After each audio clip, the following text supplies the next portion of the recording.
Today, we're going to be installing our Nuvo Iron 4-inch black galvanized steel T-hinges. To complete today's installation, you'll need a pencil, a drill, a 1/8-inch drill bit T25 Torx bit, and a level.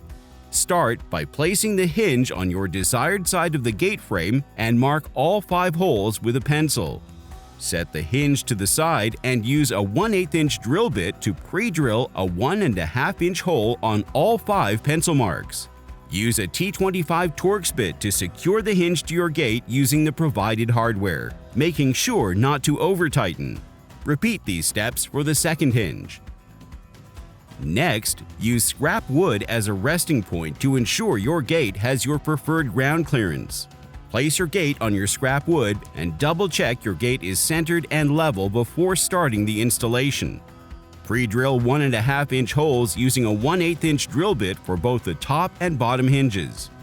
Secure both hinges to the post using the provided hardware and T25 Torx bit. And that's it! You've successfully installed our 4-inch black galvanized steel T-hinges. Visit nuvoiron.com to learn more.